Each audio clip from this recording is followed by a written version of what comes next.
Bonjour et bien-aimés dans le Seigneur. Nous voici encore dans notre second numéro que j'avais promis la fois passée. La fois dernière que j'étais devant vous, votre humble frère Cédric. Nous sommes là pour justement éclairer l'opinion et éclairer les fidèles, nos bien-aimés, à ce qui concerne la parole du Seigneur. Et ce que j'ai aimé la fois passée, j'ai vu mes frères et sœurs ont abonné dans notre chaîne Africa Concept TV. C'est la chaîne que le Seigneur nous a mis au cœur pour partager à ce qui concerne l'évangile du royaume. Donc pour ce, je demande à tous mes frères et sœurs de continuer à s'abonner et de continuer aussi à faire partager les liens de cette émission que nous allons faire tout au long de notre chaîne Africa Concept TV. Donc je bénis le Seigneur pour cette œuvre magnifique. Il a donné des idées et c'était au moment opportun qu'il a voulu que nous sommes devant vous pour passer ces émissions qui concernent tout autour de l'Église. Donc l'émission que nous allons faire et l'émission que nous allons faire tout au long de cette chaîne concerne l'Église et sa mission. C'est ça l'intitulé de notre émission dans notre plateforme YouTube, la chaîne qui est l'Africa Concept TV. L'église et sa mission. La fois passée, j'ai expliqué d'abord l'église c'est quoi. Et deuxième des choses, j'avais parlé sur la mission principale de l'église. L'église étant que corps, l'épouse de Christ. L'église étant que l'assemblée locale, là où toutes les premiers-nés, tous les frères et sœurs, nous venons pour rencontrer le Seigneur Jésus-Christ et les dirigeants de l'église. Sa mission, les différents ministères, j'avais essayé un peu d'expliquer ça dans les missions qui étaient passées, que vous avez suivies, que vous avez aussi partagées, et en tout ce que vous avez fait, que le Seigneur vous bénisse, que le Seigneur continue à vous bénir, parce que vous avez eu le temps de nous suivre. Maintenant, aujourd'hui, mes frères et sœurs, nous allons essayer un peu de parler d'abord sur le thème, qui est le contenu de notre émission, c'est les hérésies et les faux enseignements qui se dispensent au sein des églises, communément qu'on dise église des réveils. Parce que nous devons savoir aussi l'histoire. L'église des réveils est issue de l'église pentecôtiste, avec tous ces mouvements charismatiques. Et aujourd'hui, on a cette appellation église des réveils. Maintenant, dans cette église des réveils, nous allons remarquer qu'il y a des faux enseignements que nous appelons hérésie.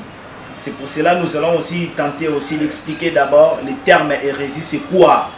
Le mot hérésie, par rapport à sa définition, on dit est une fausse doctrine ou des faux enseignements et aussi des doctrines et des enseignements qui nient sur la divinité du Seigneur Jésus-Christ.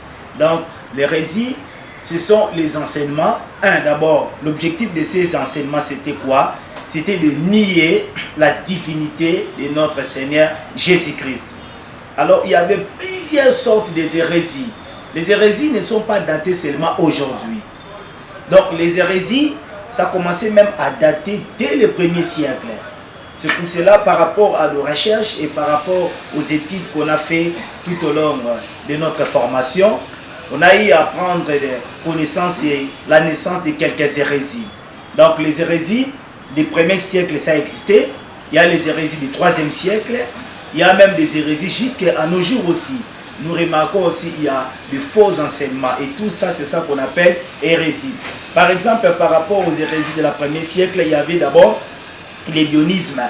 Il y avait les dionismes, il y avait le monothéisme, il y avait les diocétismes, il y avait les arianismes, il y avait même le gnosticisme. Derrière le gnosticisme, la gnose est une hérésie qui a fait face au christianisme. C'est la seule hérésie que l'apôtre Paul a dit dans les épîtres. Et cette hérésie-là a menacé le christianisme. Depuis les chrétiens qui existaient dans cette époque-là, il y avait un grand mouvement qui était fait sa renaissance. Et ce mouvement-là a menacé le christianisme. Et aussi même dans le judaïsme aussi. Et on a vu ce mouvement se développer encore. Et dans le christianisme et dans le judaïsme. Donc, ces mouvements-là qu'on appelle la gnose, et ces mouvements-là a créé beaucoup de dégâts à ce qui concerne l'évangile de Christ. Alors, je ne peux pas seulement enseigner sur les hérésies sans pour autant aussi s'appuyer aux Écritures. Donc je voulais qu'on puisse prendre aussi la Bible. Nous allons commencer d'abord à lire les versets. J'aurai seulement lu deux versets, deux livres plutôt. Je commence d'abord avec le livre des Actes et des Galates plutôt. Galates chapitre 1er. Je vais lire le verset 6 jusqu'au verset 8e. Et je vais lire encore Galates chapitre 2, verset 4 à 5. Et je vais lire le dernier livre qui est Romains chapitre 16, verset 17 à 18. Je lis la parole de Dieu pour que nous débutons notre émission. Je lis d'abord Galates chapitre 1, verset 6 à 8. La Bible dit quoi? Je m'étonne que vous vous détourniez si promptement de celui qui vous a appelé par la grâce de Christ pour passer à un autre évangile. Ici, c'est l'apôtre Paul qui a écrit cette lettre aux églises de Galates. Il s'adresse au peuple galatien. Ils disent, il est en train de s'étonner comment est-ce que les gens sont détournés si promptement. Quand on dit promptement, c'est-à-dire avec une grande vitesse. Ils sont se détournés de cet évangile, de la grâce qui a été apportée chez les Galatiens. Ils se sont détournés pour passer à un autre évangile. Donc ça veut dire quoi? Lorsque l'apôtre dit, vous êtes détournés si complètement pour passer à un autre évangile. Donc un autre évangile là, ça nous mène maintenant aux hérésies. Ça veut dire c'est l'évangile qui ne se situe ni dans le christianisme, et c'est l'évangile qui est autre que celui le Christ a laissé à l'église, qui est sa femme, qui est son épouse. Et au verset 7, l'apôtre dit, non pas qu'il y a une autre évangile, mais il y a des gens qui vous troublent. Voilà. Les hérésies ne peuvent pas se dispenser eux-mêmes. Il y a toujours des auteurs de ces faux enseignements. Il y a des gens qui ont leurs inspirations en disant que c'est Dieu qui les a inspirés. Il y a des gens qui ont considéré leur Bible, leur manuel. On sait bien, il y a les différentes versions des Bibles qui nous troublent aussi. Il y a aussi des brochures. Il y a des gens qui mettent leurs enseignements. Il y a beaucoup de choses sur ça. Et tout ça maintenant, ils vont maintenant prendre leur dogme pour maintenant l'insérer dans la sainte doctrine. Et c'est pour cela que l'apôtre est en train d'interdire au peuple galatien. Maintenant au verset 8 il dit, mais si nous-mêmes, si un ange du ciel annonçait un évangile s'écartant de celui que nous avons prêché, qu'il soit anathème. Voilà. Il a même pris l'exemple d'un ange du ciel. Ça veut dire, même si un ange du ciel vient sur terre pour prêcher un autre évangile, que cet évangile-là ne cadre pas avec l'évangile que le Christ a laissé à son église, donc cet ange-là soit anathème. Donc ça veut dire, donc même les anges du ciel, s'ils viennent prêcher l'évangile, si cet évangile-là ne cadre pas ce que le Christ a dit, donc cet ange-là doit être pris anathème. Maintenant je lis le chapitre 2, le verset 4. Je commence au verset 4. L'apôtre dit, et c'est là à cause des faux frères qui s'étaient secrètement introduits et glissés parmi nous. Aujourd'hui, l'église est menacée par de faux frères. Donc, ils sont venus à l'église avec les casquettes des frères en Christ, mais ils se sont détournés. Donc, ils se sont introduits secrètement, furtivement, pour détruire l'œuvre du Seigneur, pour détruire le sacerdoce universel. Maintenant, l'apôtre dit encore, pour épier la liberté que nous avons en Jésus-Christ, avec l'intention de nous asservir. Voilà. Et nous, au verset 5, il dit, nous les cédâmes pas un instant, et nous résistâmes à leurs exigences, afin que la vérité de l'évangile soit maintenue parmi vous. Voilà ce que l'apôtre Paul avait dit dans son époque. L'apôtre Paul, il a dit, on ne peut pas céder aux faux frères qui continuent à propager leurs hérésies au sein de nous. Quand il dit au sein de nous, c'est l'ensemble des fidèles, l'ensemble des premiers-nés qui sont ici de la rédemption par le canal de notre Seigneur Jésus-Christ. Donc l'apôtre à son époque, voilà, regardez vous-même mes frères et sœurs, depuis à l'époque de l'apôtre Paul, il y avait déjà des hérésies. C'est pour cela que quand l'apôtre a écrit ça, c'était pour notre mémoire, pour nous rappeler, même dans leurs époques, il y avait des faux enseignements, il y avait des faux frères. Les faux frères sont maintenant l'image des faux prédicateurs, des faux leaders qui se sont incarnés et qui se sont mis en nous dans le christianisme pour détruire qui est le sacerdoce universel qu'on a hérité auprès de notre Seigneur Jésus, universel de Jésus-Christ, qui est notre Seigneur Sauveur. Donc, nous sommes obligés de sauver cette Église par rapport aux faux enseignements qui se dispensent aujourd'hui dans nos églises, auxquelles nous sommes aussi des leaders. Alors, je vais passer aussi au deuxième livre. Dans le livre de Romains chapitre 16, verset 17, l'apôtre dit: « Je vous exhorte, frères, à prendre garde à ceux qui causent des divisions, des scandales, au préjudice de l'enseignement que vous avez reçu. Éloignez-vous d'eux, car de tels hommes ne servent point Christ notre Seigneur, mais leur propre ventre, par des paroles douces, flatteuses, ils séduisent le cœur des simples. » Voilà maintenant quand il y a les faux enseignements qui se dispensent dans nos églises. Et nous croyons que dans ces enseignements-là, il y a le Christ est là. Et dans ces enseignements-là, nous croyons que c'est ça la vérité. Or, ce sont des hérésies. Ce sont des faux enseignements. Et d'ailleurs, ça va causer des préjudices, comme la Bible nous dit. Ça va créer des scandales. Et ça va créer même des divisions. Et tous ces gens qui causent ces histoires-là, la Bible est claire, mes frères et sœurs. Nous devons sortir dans ces églises. Les églises là où on profère les mensonges. Les églises là où on est en train de faire les histoires qui ne cadrent pas avec la parole de Christ. Bien-aimés, nous avons tout intérêt de quitter. Le salut de ton âme est plus cher de toute autre chose dans cette terre. C'est que nous devons savoir. Tu dois préserver bien ton âme. Parce que c'est la seule chose que le Christ est venu sur la terre pour nous sauver. Jésus est venu pour sauver nos âmes. Alors tous ces faux docteurs, tous ces faux prophètes, tous ces faux pasteurs devant tous, selon leurs titres là, je vous supplie mes frères et sœurs, nous devons quitter les assemblées. Prie au Saint-Esprit. Le Saint-Esprit va te donner un très bon endroit, là où tu vas prendre une très bonne nourriture qui va assurer ta croissance spirituelle. On ne peut pas additionner l'évangile de Christ avec d'autres pratiques. Si ces pratiques-là ne cadrent pas avec la parole de Dieu, s'il vous plaît, mon frère et soeur, là où tu es, là où vous êtes en train de me suivre partout dans le monde. Je suis en train de vous supplier, mon frère et soeur, ne soyez pas fanatique d'un pasteur, ne soyez pas fanatique d'un docteur. Ce sont des hommes, ce sont des humains, ils ont leur faim. Mais il y a quelqu'un qui n'a pas de faim, c'est la personne qu'on appelle Jésus-Christ. C'est lui seul qui est notre sauveur. Donc vous allez remarquer, mes frères et sœurs, même dans du 1er siècle, 2e siècle, 3e siècle, il y avait la naissance des hérésies. Il y avait des conciles qui s'est fait. Par exemple, je prends le concile de Nicée. Le concile de Nicée, c'était en l'an 325. On a fait le concile de Nicée. Pourquoi? Ça veut dire pour accepter que le Christ est Seigneur. Et on a créé les dogmes, qui est l'ensemble des décisions, pour recadrer un peu la doctrine.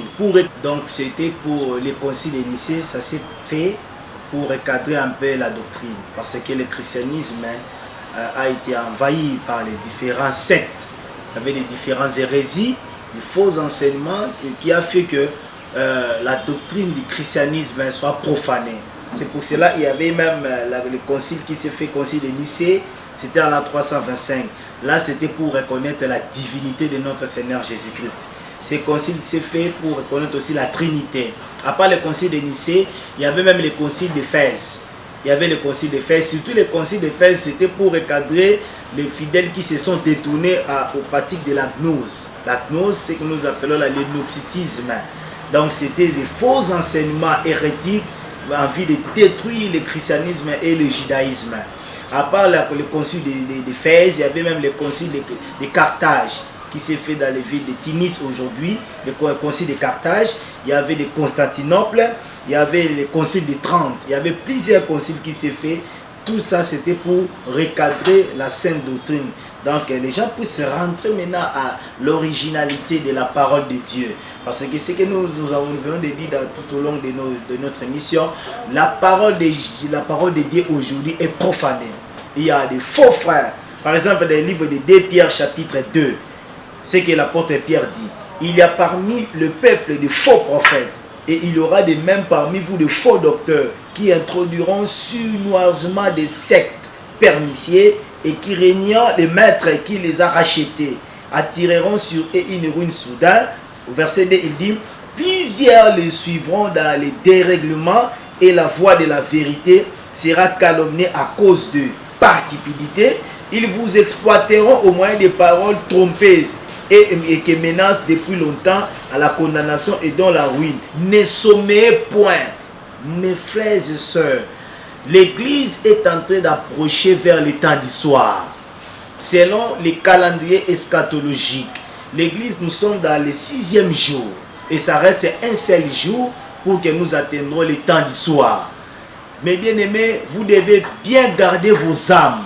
Ce n'est pas le prophète qui va conduire ton âme vers l'éternité. La seule personne qui a donné son corps et sa chair et son sang, qui a payé le prix pour nous, que nous serons maintenant des rachetés, c'est Jésus-Christ. Donc l'apôtre dit ici, nous devons quitter dans ces assemblées.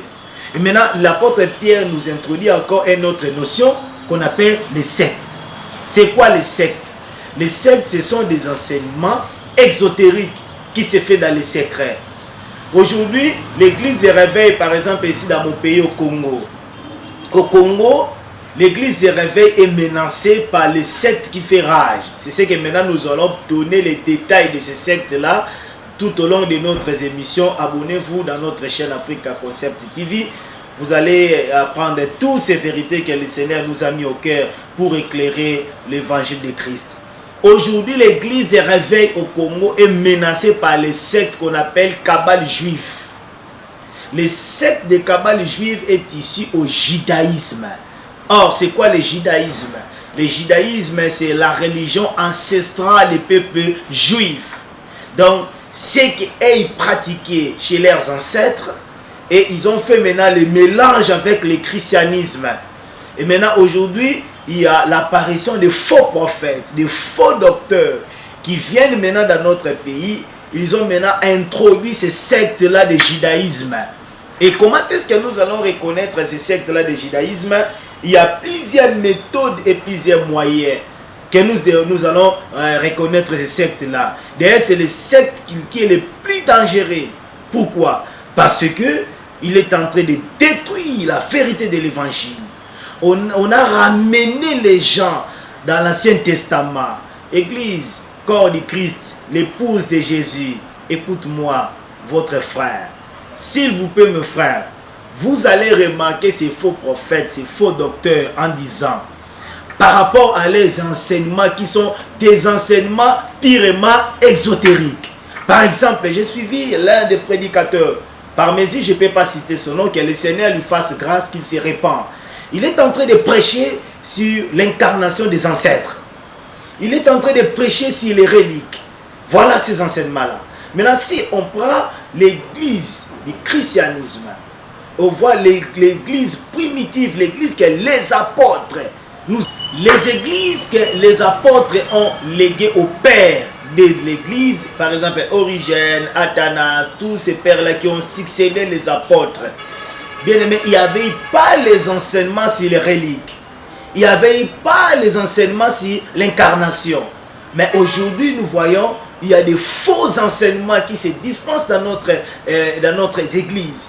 Il y a beaucoup des assemblées, les peuples se sont séduits par rapport aux enseignements que les soi-disant les docteurs sont en train de dispenser. Et ils croient ça c'est la vérité. Or, ce n'est pas la vérité. Si nous prenons la Bible qui est là, nous citions l'église qui a débuté aux actes des apôtres. Bien aimé, vous n'allez pas voir là où les apôtres ont prêché sur l'incarnation, sur les reliques. Vous devez utiliser les reliques de vos ancêtres.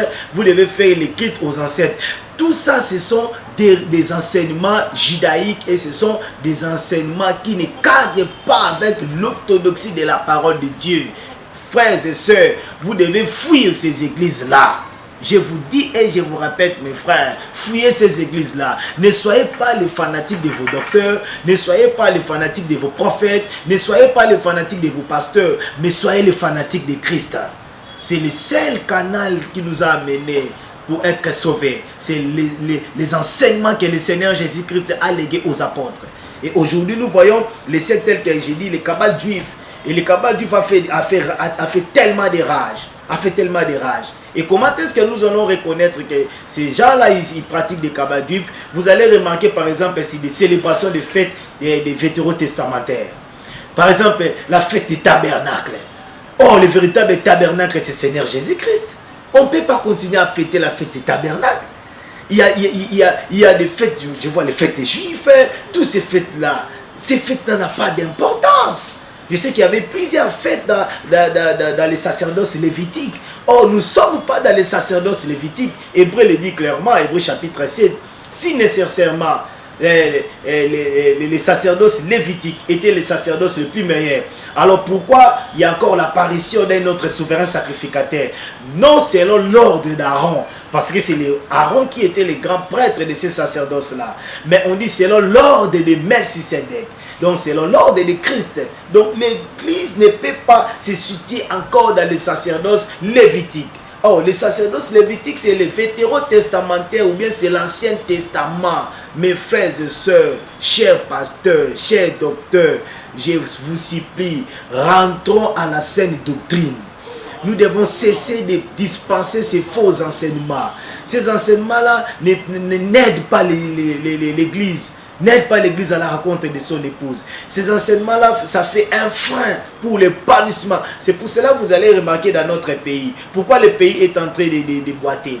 Pourquoi le pays ne marche pas? Parce qu'on a écarté le sacerdoce universel. On a écarté Jésus dans nos églises. On a écarté sa présence dans nos églises. Vous allez remarquer même dans leurs enseignements, ils ne citent pas le nom de Jésus.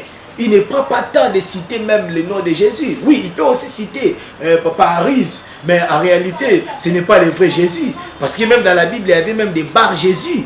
Église, où vont nos yeux? L'apôtre Pierre dit ne sommeillez point. Nous devons quitter dans les sommeils. D'ailleurs, on nous appelle église des réveils. L'église des réveils, ça veut dire quoi? C'était une église qui était endormie, mais elle s'est réveillée. Or, nous sommes réveillés par rapport au canal du Saint-Esprit, le charismatique qui est en nous, qui nous a donné maintenant les réveils. Donc, prenons maintenant notre réveil là au sérieux. Nous devons parer la route pour tous ces gens qui pratiquent les sectes là du kabbale juif. Le kabbale juif est en train de détruire même les vrais. Il y avait des vrais pasteurs, des vrais leaders que nous on savait dans notre pays. Mais ils se sont détournés pour aller toucher à la magie juive. Parce que le kabbale juif a beaucoup de formes à l'intérieur. Il y a d'autres pasteurs qui fabriquent les kabbales juifs, qui pratiquent ces kabbales juifs là. Dans ces enseignements, vous allez remarquer par exemple si l'angiologie. Il est en train de donner beaucoup plus les anges. Il est en train de beaucoup exprimer que les anges sont puissants. Tu dois invoquer l'ange de ta journée. Avant de dormir, tu dois faire appel aux anges. Église, la Bible est claire. Les anges sont là pour notre service.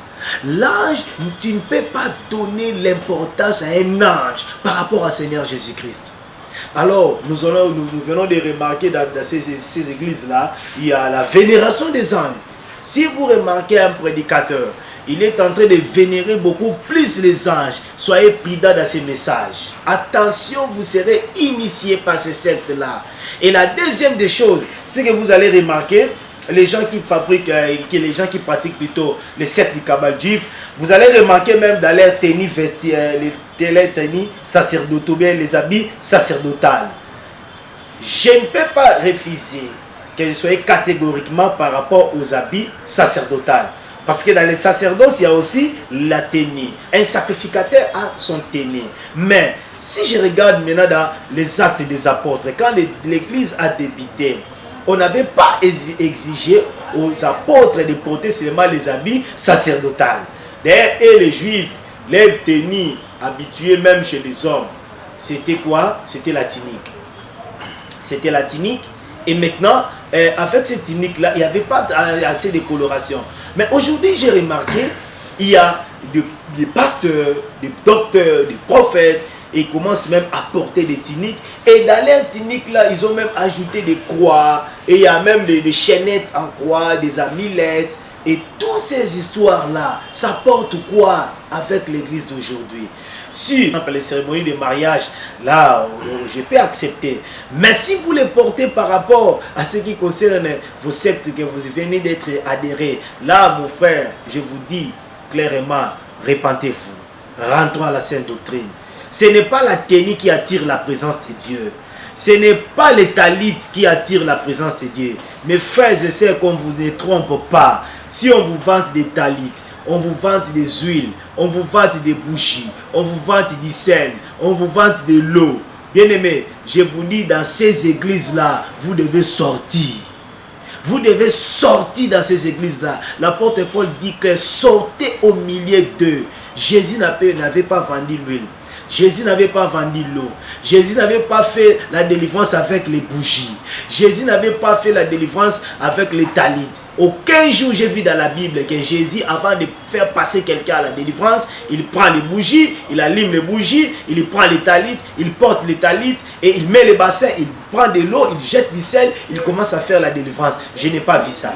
Même dans les actes des apôtres, l'Église a fait sa naissance, son ascension, sa tribulation, sa croissance, son épanouissement. Je n'ai jamais vu toutes ces pratiques-là. Aucun apôtre a allumé la bougie pour faire la délivrance.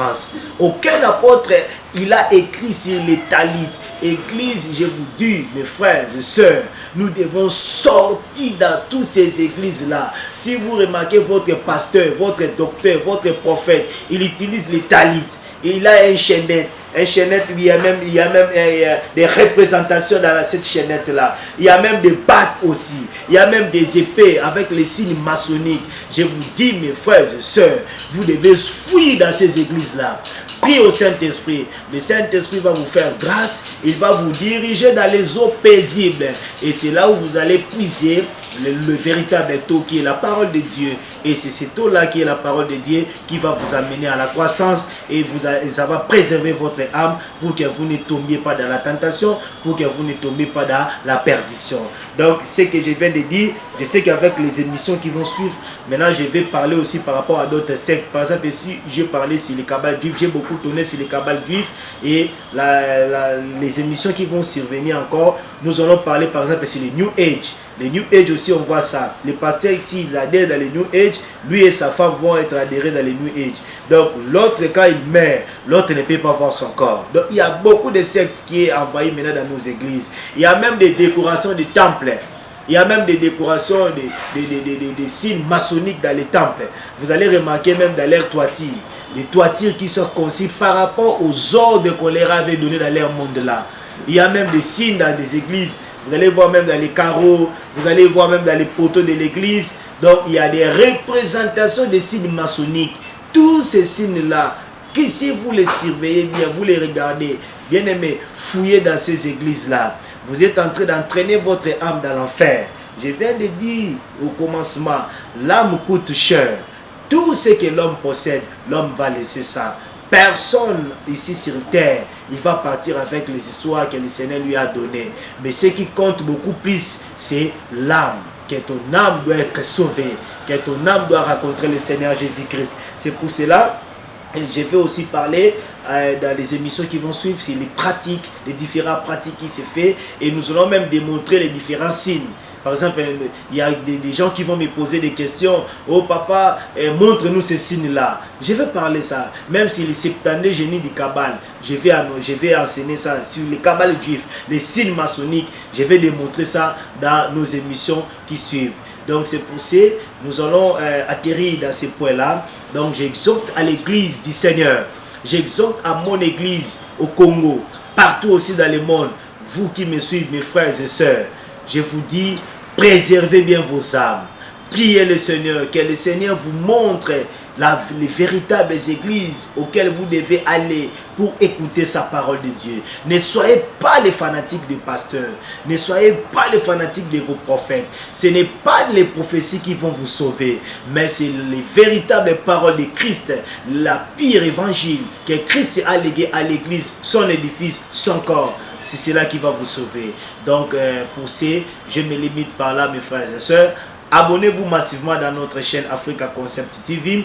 Et nous avons aussi lancé l'appel à tous nos frères et sœurs qui se trouvent partout dans le monde. Si aussi vous avez un espace, vous pouvez aussi nous convier pour partager aussi la parole. Nous sommes là. Contactez le numéro de notre chaîne qui est là et contactez aussi mon numéro personnel qui est affiché dans vos petits écrans.